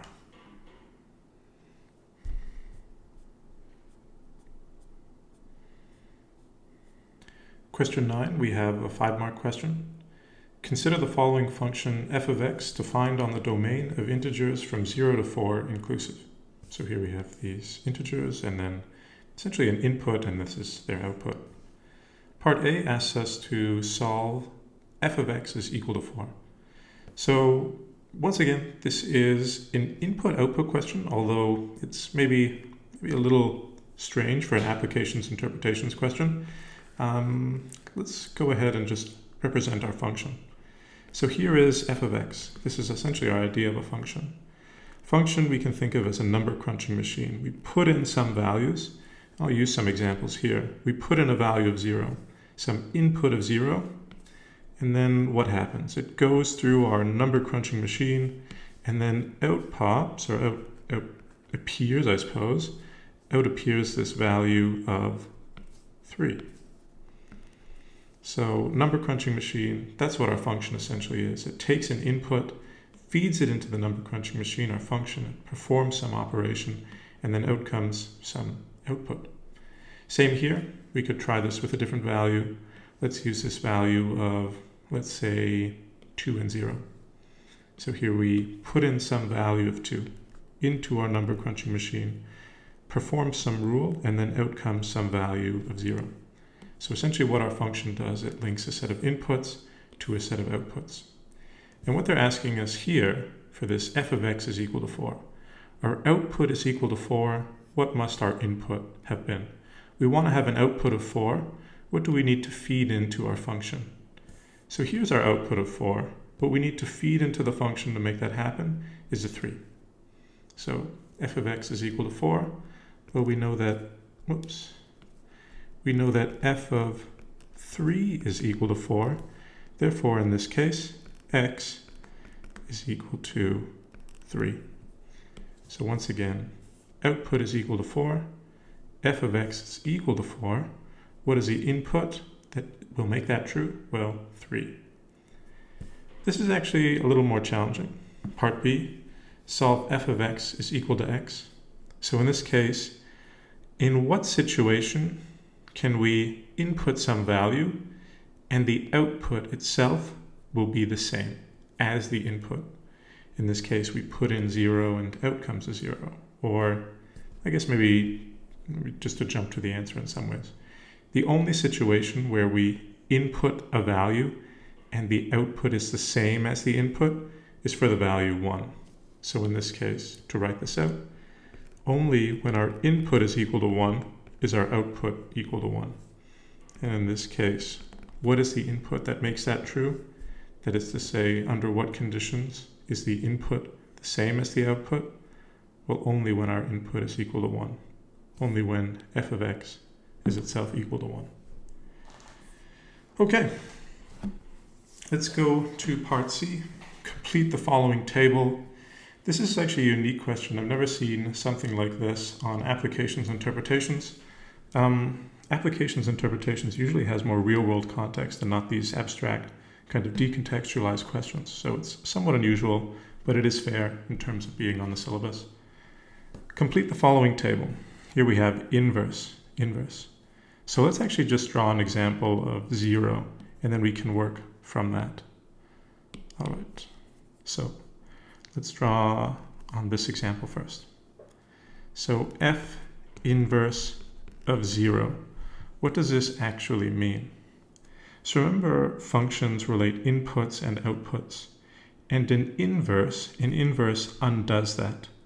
So I hope this isn't too long, but I'm actually going to draw out another representation really quick. So here are a set of inputs, and here's our set of outputs. And I want to actually use the model that we have here. So here's our set of inputs, 0, 1, 2, 3, and 4.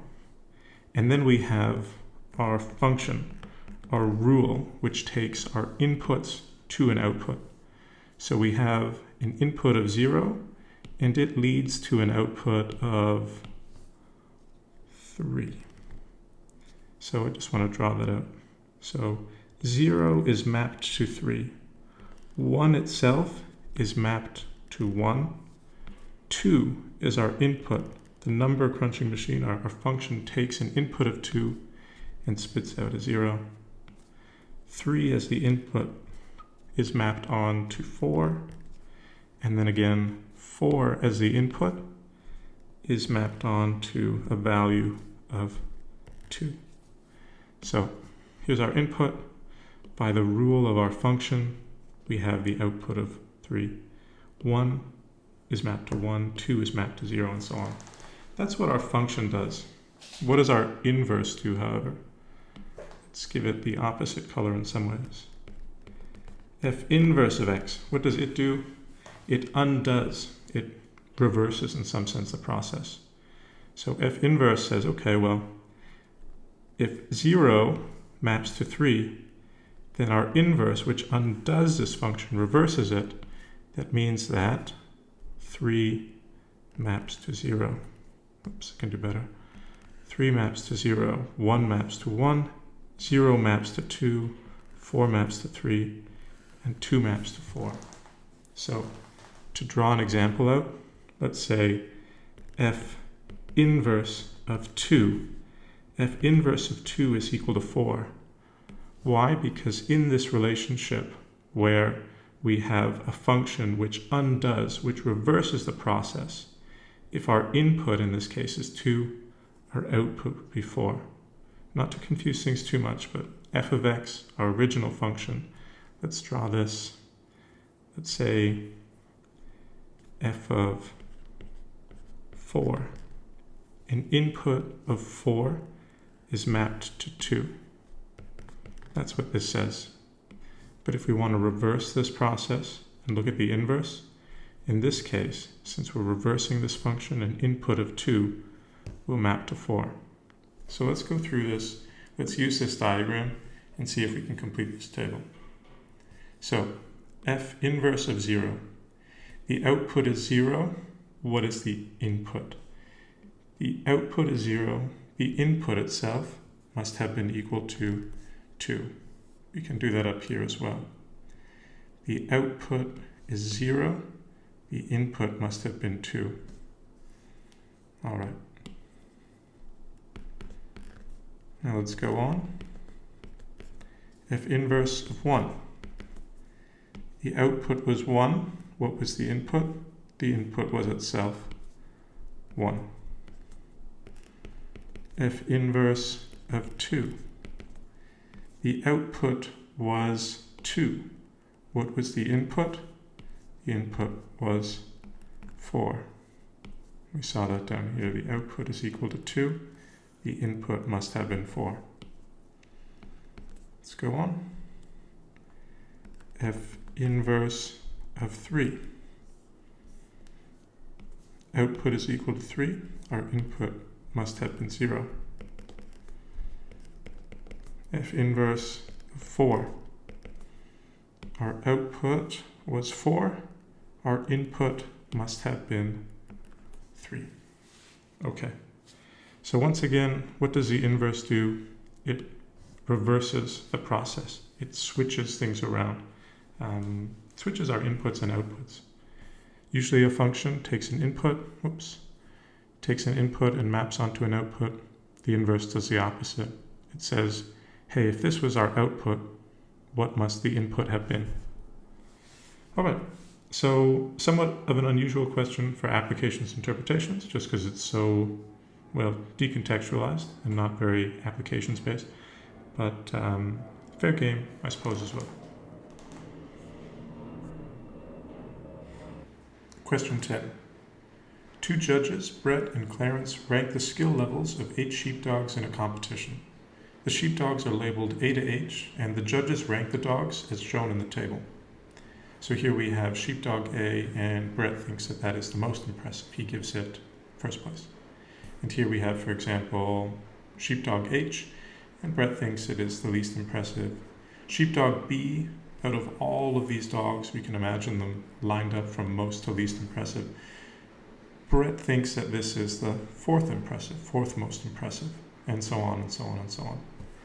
So part A asks us to write down the rank that Brett awards sheepdog B. And here's sheepdog B.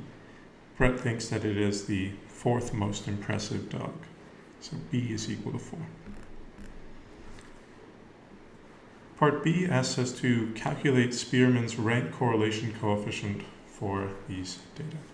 So we can't actually use this and write out Spearman's because the rankings aren't actually provided to us in a form that we can directly input into our calculator and compare these ranks. Because looking at this, we can't see, or at least not offhand, the ranking of A and B and C and D. What we're going to need to do is we're going to need to set up a table and compare Brett's and Clarence's ranking for each of these individual dogs, the ordinal ranks. So what did they think of A, B, C, D, E, F, G, and H? So let's go and look at this table, and then we'll compare the rankings for each. So Brett thought that dog A was the most impressive. He gave it first place. And he thought B was not as impressive. He gave it 4th place. C was 2nd place. D was 3rd place. E was 5th place, and so on. F is 6, G is 7, and H is 8. Clarence, he also thought dog A was very impressive. B, he said, was 2nd rank. D was 3rd. D was 3rd, that's right. C was 4th. D was 3rd. E is 5th. G, let's see, F was 7th. G was 6th. And H was equal to 8. I just want to go over this because it is maybe just a little unorthodox in its presentation. So A is 1, B is 4, C is 2, looks good. D is 3, E is 5, F, G, H. And then 1, 2, 4, 3, 5, 7, 6, 8. Set 5, 7, 6, 8. Okay, so now we have the rankings of Brett and the rankings of Clarence for the individual dogs, and we want to see what is essentially the correlation, but not the Pearson's correlation, but the Spearman correlation between these two values. So for this, let's go to our calculator and work out the correlation. Going into tables, let's set up X and Y, and let's go ahead and put in these ranks. So 1, 4, 2, 3, 5, 6, 7, 8. And then we'll put in Clarence's ranks right here, which is 1, 2, 4, 3, 5, 7, 6, 8. All right. So now we've got a relationship between these two variables. Now we can run Pearson's correlation on ranked values will give us Spearman's correlation. Two variable statistics, we put our x's in our x and our y's in our y. There we go.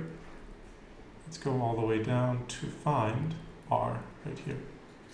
So this is Spearman's correlation. Remember, we just run a normal Pearson on ranked data. That's the way to find Spearman. We have 0.8809 or 0.881. So let's go back to the document. So for part B, RS, so Spearman, is equal to 0.881. Comment on your answer to part B in terms of the ranks awarded by Brett and Clarence. So what could we say? There's a strong positive correlation between the ranks of sheepdog for Brett and Clarence. I think that would be fine. Let's actually bring up the mark scheme here. So they give us a few options. Since RS is close to 1, this is in brackets, there's a strong positive correlation between the rankings of sheepdogs by Brett and the ranking of sheepdogs by Clarence. There's a positive association between Brett's rankings and Clarence's rankings, since RS is not equal to 1. Brett and Clarence do not always agree on the rankings. I think those are both reasonable. So it's a 1-mark question. Either of these should be fine. Strong positive correlation between the rankings between Brett and Clarence, or since it's not equal to 1, there's some disagreement. All right. Question 11, a 9-mark question. The point A has coordinates 1, 2, 1, and the point B has coordinates 3, 5, 2. Part A asks us to find AB. So we have two coordinates, they're in 3-dimensional space, and we're asked to find the distance between those 2 points. So for this, we can actually use our distance formula for 3 dimensions, and it's given to us in our formula booklet. This is 3.1. So distance between 2 points when we have both x, y, and z. So x, y, and z. So what we can do for this is we can just label our points and then substitute into the formula.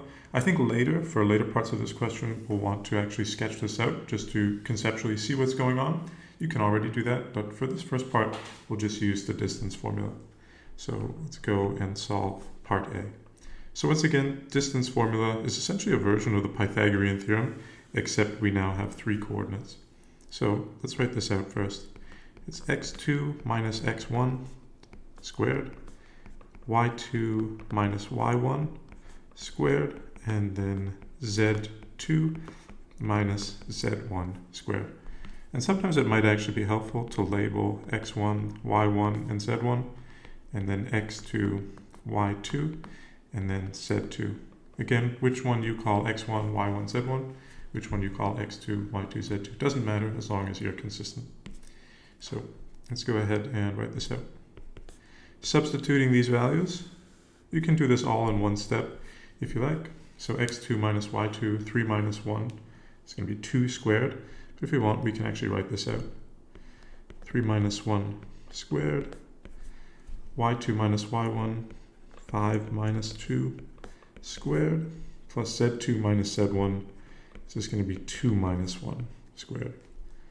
So working this out just a little more, we'll see if we need the calculator after all. So this is going to be 3 minus 1, 2 squared. I'm going to condense 2 steps. 2 squared is 4, plus 5 minus 2 is 3. 3 squared is 9. Then we have 2 minus 1 is 1. 1 squared is just 1. So in the end, we'll have the square root of, this will give us 14. And that's not really a nice number. We could write that as kind of infinite decimal, actually. But leaving it as root 14 should be okay. All right. So there we have our distance between point A, B. 2-mark question, so some kind of initial process. One of these steps, not just writing out the formula, but showing substitution, and then the answer. All right, let's go on to part B. Triangle ABC is right-angled with its right angle at B. The point C has coordinates 2, 8, and K. Find the value of K. Okay, so it's kind of an interesting question. We have point A right here and point B, And they give us part of point C, except they don't tell us its z coordinate. But we know that it is right-angled. And if a triangle is right-angled, then we know it should satisfy the Pythagorean theorem. That is to say, a squared plus b squared equals c squared for something like this. Hopefully that works. That doesn't work. Let's see. Hopefully that works. There we go. Where we have these two smaller legs of a triangle and then the larger leg. So if something is a right-angled triangle, we know that the sum of the squares of the two smaller legs is equal to the square of the larger leg of this triangle, or the hypotenuse. Okay, so let's go and find the value of k. Remember, a good IB question actually leads into the next. So the fact that we found this point, or this line segment AB, suggests in some way that later on we're going to need to draw from this, and I think we actually will need to. So to do this, I want to actually just sketch this coordinate system, this three-dimensional coordinate system, because I think that's going to help make sense of what's going on here. So here is our coordinate system. Let's make it fairly big, I suppose. Here we have z, then we'll draw x right here, and then we'll draw y. Let's see if we can raise this up. There we go. And here is point y. Okay, I hope that's big enough. I think it should be.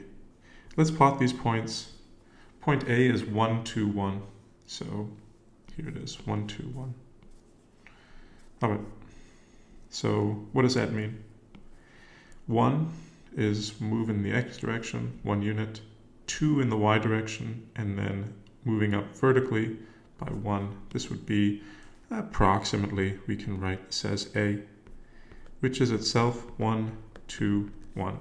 It's somewhat hard to tell on this three-dimensional grid, but here we are as 1, 2, and then we've actually lifted it up. I know it kind of looks like it's on this plane of x, y. All right, let's go on and plot B, just for some kind of reference. B is 3, 5, 2. 3, 5, 2. Okay. So traveling 3 units, 5 units, and then 2 units. So this might be approximately equal to B, 3, 5, 2, or thereabouts. B is equal to 3, 5, 2. Okay. And now we have this last point, point C, which is at 2, 8, and we don't actually know the z coordinate. So 2, 8k, 2, 8k. So here's 2 units, and then it's 8 units to the right, and then it's somewhere along here, 2, 8k. So let's actually just plot 2, 8, and then we don't actually know where it is. So let's provisionally, I suppose we could say, is in some ways plot it right here. 2, 8k. And what we know is, let me see if I can get a different line here. We know that this point C can be somewhere along this line right here. We don't know the z coordinate. It's going to lie somewhere along this line. Could be further up, could be further down. We only know the x and y coordinate. We don't know where it's fixed along the z coordinate. So this is all we know so far, but we do know that it's a right-angled triangle, so we should be able to constrain this further. Okay, so let's go on and use this last piece of information. Triangle ABC is right-angled. Let me just write this out. It's right-angled with the right angle at B, the right angle at B. And that's important because, let me actually just draw this once again. If the right angle is itself at B, then we know the hypotenuse is opposite to this right angle. So just like in our sine rule, largest angle opens up to the largest side length. Since there's only 180 degrees in a triangle, the largest angle is always our hypotenuse because, well, 90 degrees is the largest possible angle in our right angle triangle. So we know angle B is the right angle, so opposite to angle B should be our largest side length. So let's actually provisionally again, draw a triangle here. So I'm going to sketch this out as some kind of triangle. A, B, and C. Okay, so there it is in three-dimensional space, and here is our right angle, which means that this side length right here is the hypotenuse. It is the longest side length. We found actually earlier, right here, the side length of AB. So we actually know already that this is root 14. We know the length of AB is root 14. And what else do we know? What else do we know? We don't know what this is. We can call this DBC, or we can just call it D1, I suppose. And we can call this D2. But we know that root 14 squared plus D1 squared should be equal to D2 squared. That is to say, the sum of the squares of these two smaller legs should be equal to the square of this larger leg, or the hypotenuse. So let's go ahead and use the three-dimensional distance formula once again and substitute, find the distance. We're going to have to find it in terms of k, and then we should be able to write out an equation to solve. So fairly complex, but I think the process is there. All right, I'm going to grab this because we're going to need to make use of it. Okay, so let's write this out here, and I'm going to try to shuffle things around just a little to make a little more space. Okay, so here we go. Let's first find D1. So this is once again what we call D1. And we can go ahead and write x1, x2, y2. And that might not be a bad idea. I'm going to do it here, I suppose. x1, y1, z1, just to help keep track. x2, y2, and z2. Okay. Let's go ahead and substitute. D1 all under a square root, x2 minus x1. This is going to be, x2 minus x1, 2 minus 3 squared. y2 minus y1 is 8 minus 5 squared, plus z2 minus z1. This one's going to be kind of interesting because it's going to be k minus 2 squared. So in the end, we're going to have an equation in terms of k. D1, writing this out a little more, 2 minus 3 right here is negative 1. Negative 1 squared, negative 1 times negative 1 just gives us a positive 1. So we're going to have 1 here. 8 minus 5 is 3. 3 squared is 9. And then let's just keep this as k minus 2. We can expand this, but I don't think that's going to be particularly helpful at the moment. So what are we going to have in the end? 1 plus 9 is 10, plus k minus 2. Okay. Now let's go ahead and find D2. I'm going to grab this again. We're going to use this formula. Here we are. Maybe let's just get some separation between these two. I'll just draw a line. Actually, we don't need that. Okay, let's do D2. So we're finding, once again, this distance right here. Okay, so let's go ahead. We could call this x2, once again, x1, y1. And this is maybe what is actually called a little kind of abusive with our variables, because we're kind of over-defining them, or over-determining them. We already called x1 something earlier, but just for the sake of convenience, I'm actually going to call this x1, y1, z1, just for demonstration, just to help show what's going on as we substitute these values. So yeah, this was once called x1, but let's kind of forget about that for a second, and let's now use this as x2 and x1, just for demonstration and substitution here. Okay, D2. Let's go ahead and substitute these values. x2 minus x1, 2 minus 1. y2 minus y1 is 8 minus 2. Right here once again, y2 minus y1. Plus z2 minus z1. We don't know what this is. K minus 1. squared. D2, there we go. I'm going to work this out all at once. 2 minus 1 is 1. 1 squared just gives us 1. 8 minus 2 is 6. 6 squared is 36. Plus k minus 1 squared. Okay. So altogether, D2 is going to be 37 plus k minus 1. All right, this is, I gotta say, a strange applications interpretations question, but it is, after all, the very last one. Okay, so what do we have? We have side length of 1. We have one side length here, one side length here, and one side length here. And we know for a right angle triangle that a squared plus b squared equals c squared. We know that b is the right angle, so opposite to b, we should have our hypotenuse. So we know a relationship between these values, between the different legs of the triangle, and we should be able to use this to set up an equation. We know a, we know b, we know c. Unfortunately, they're in terms of k, but after we substitute into this Pythagorean theorem, we'll have an equation just in terms of one variable. We'll just have an equation in terms of k. And whenever we have that, an equation just in terms of one variable, then we have to rearrange or just use nsolve to find that final missing piece. So let's go ahead and, is there any room? Not a lot. I'm actually going to need to go down here, I suppose. So let's go ahead and, I hope this isn't too long for demonstration purposes, but I'm actually going to go ahead and draw this out. Representation of our triangle. Okay, so remember this is B, oops.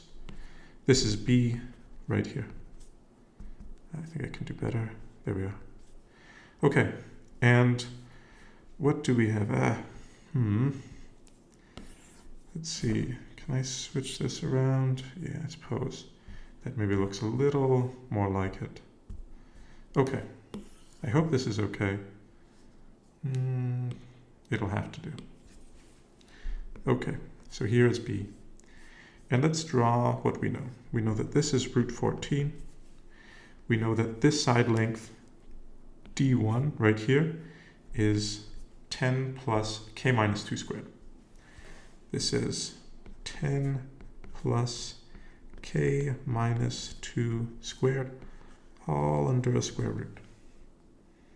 And this is D2, and it is given by 37 plus k minus 1 squared. All right, this is 37 plus k minus 1 squared. Okay, given that this is a right angle triangle, we should have a squared plus b squared equals c squared. Let's write that out. So a squared plus, whoops, sorry, a squared plus b squared. This is all under a square root. 10 plus k minus 2 squared. A squared plus b squared equals c squared. This is our hypotenuse. Equals, and then we want to square this again. It's all under the square root. 37 plus k minus 1 squared. And this again is going to be squared. So one thing that's kind of nice is that a square cancels out our square root. So if, for example, you multiply, let's say, root 4 squared, that's the same as root 4 times root 4, which just takes us back to 4. So in this case, all of these square roots will cancel out. And that's going to make it a little easier. I'm not sure if it matters, because in the end, I think we're going to nsolve this. But it would actually allow us to remove the roots. So we would have 14 plus 10 plus k minus 2 squared, and then we would just have 37 plus k minus 1 squared. So this should allow us to find k, and I think from here we can go ahead and solve this. We can expand and then factor quadratics, it looks like. But in the end, I think we'll probably just nsolve this. So let's actually go ahead and do that now. Okay. So here we are in a calculator. Menu, algebra, numerical solve.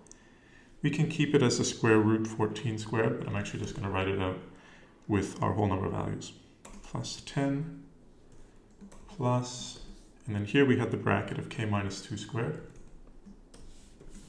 And all of this was equal to 37 plus k minus 1 squared. And we want to solve for k. All right, and that is a very bad number. That's a bad number because when we're talking about geometrical, actually no, it isn't a bad number. It isn't a bad number. I was thinking the side length was -5, but this is the z coordinate. And of course we can have a z coordinate of -5. So that is fine. The one thing that I'm a little unsure of potentially is whether k can take one or two values. Since we're going to square this, since we have this binomial and it's squared, potentially k could take two values. So I want to actually see if there is another value. I'm going to do it with nsolve. We can do it algebraically as well, but since we're here, we can actually use nsolve as well. So let's ask nsolve to find something above -5. Okay, once more. So find something above let's say 4.9. So something that's greater than. So there's no solution above, let's say, -5 that's greater than -5.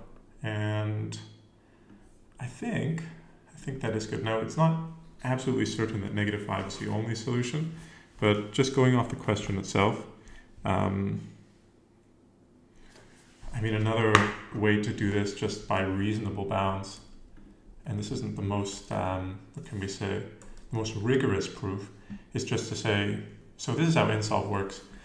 Nsolve, we could do this graphically as well, but nsolve works by finding the solution to the right of some bound. So for this -5, when you put k in this original statement, nsolve finds the value that is closest to 0. So in this case, -5 was closest to 0.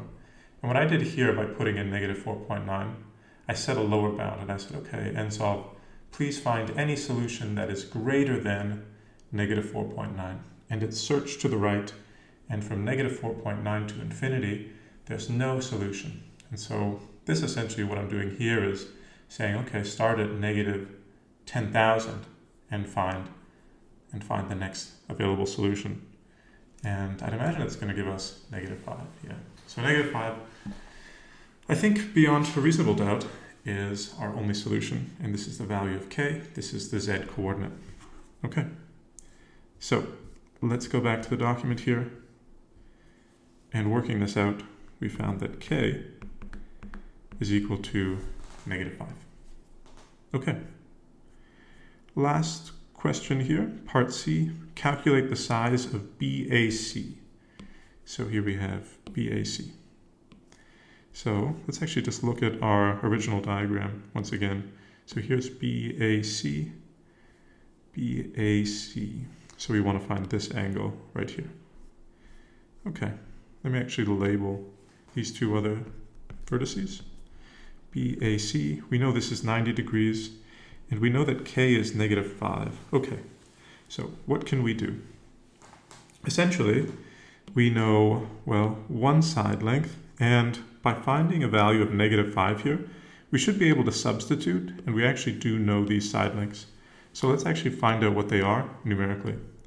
So let's start with this value right here of AC.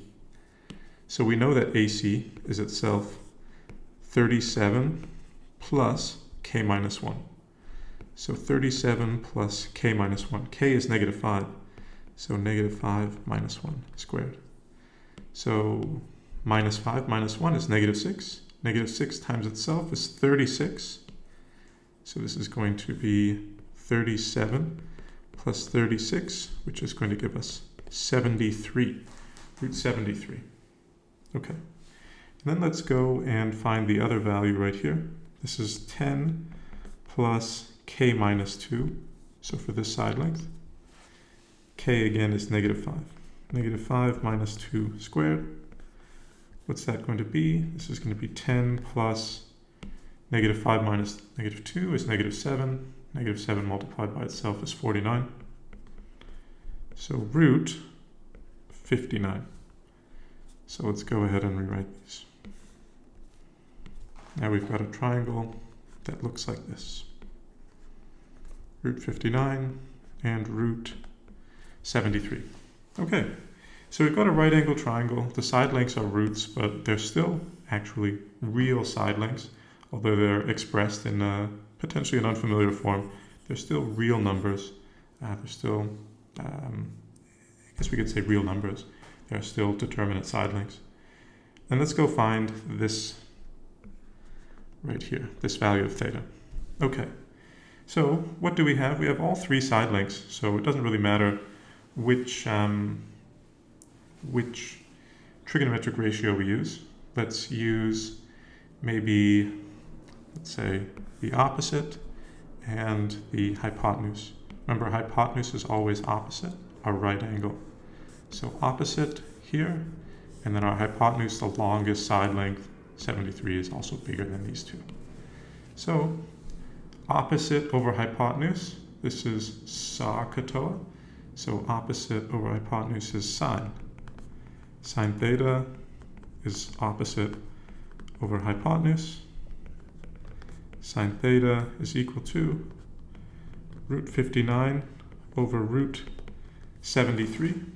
And then we can actually just end solve this, or we can use the inverse function and say, okay, what's sine inverse for root 59 over root 73? Okay, let's work that out in the calculator. Make sure you're in degrees, and then we will go trig. Whoops, that's a little unusual. Sine inverse. Let's get a fraction, and we have root 59 over root 73. Root 59 over root 73. And our answer is 64.028, or 64 degrees to 3 sig figs. Let's write that out. Going back to the document here, 64.028 degrees, or 64.0 degrees. And that would be the angle BAC. Okay, and I think that's it. All right, well, I hope that was helpful, and best of luck as always. Take care.